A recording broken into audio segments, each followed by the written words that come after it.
শাড়ি লাগবে, শাড়ি। আরে শাড়ি, ও শাড়ি দেখবেন, ভালো ভালো শাড়ি আছে, দেখলি পরান জুড়ে যাবে না। না দেখলে পরে কিরাম করে বুঝবো পরান জোড়াবি না গরম হবে? ও তাহলে বাড়ির মধ্যে যাই, একটু বসে ভালো করে আরাম করে দেখালাম। না না দরকার নেই, এখানেই দেখান।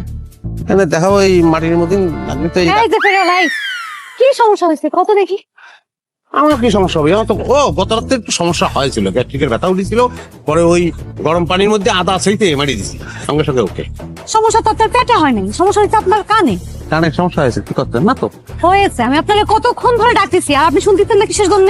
ও আপনি ডাকিছেন, ওই গানের তালে ছিলাম তো, তাই মনে হয় শুনতে পাইনি। তাহলে তো ভালোই, এখন গ্রাম গ্রাম ঘুরবেন আর গান গাবেন, আর শাড়ি ফেরি করার আপনার দরকার নেই। এখন চলেন তো, চলেন। চলেন মানে দেখতেছিস না আমি শাড়ি নিব? চলেন মানে বুঝতেছিস না? সে এখন আমার বাড়ি যাবে, আমি তার থেকে এখন একটা শাড়ি কিনবো। চলেন তো, চলেন। আরে আশ্চর্য, আমি তারে দাঁড় করিয়েছি শাড়ি কেনার জন্য, আর তুই বলতেছিস তোর হয়ে যাবে।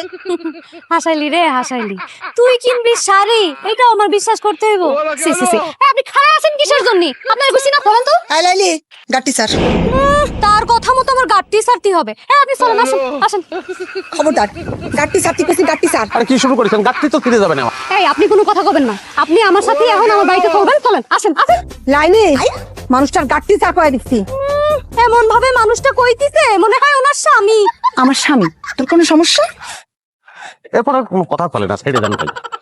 এই যাবে বলছি, তোমার কাছে কি খুচরো 50 টাকা হবি?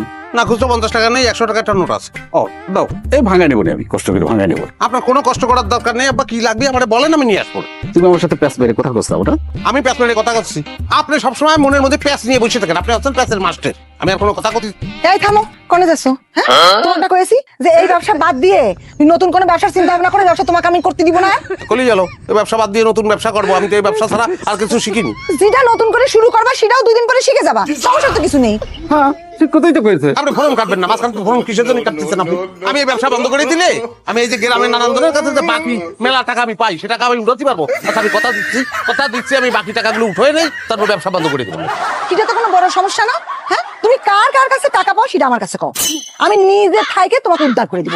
আমার টাকা না দিয়ে কেউ পার পাবে না। আচ্ছা আচ্ছা, এখন এই বেরোচ্ছি কাজে, তুমি এই মেজাজটা গরম করো না। তিনি কত সমস্যা করে তোমাকে ব্যবসা বন্ধ করার কথা কলি পরে তোমার মেজাজ গরম হয় কিসের জন্য? কাকিনি ডাকি কিসের জন্য মেজাজ বন্ধ হয়ে যায়, মেজাজ খারাপ হয়ে যায় সেটা বুঝতে পারছিস না? আরে ব্যবসা বন্ধ হলি তো এই যে গ্রামে গ্রামে নানান জাতের মহিলার সাথে কথা পেয়ে বেড়াবে, সেটা তো বন্ধ হয়ে যাবে।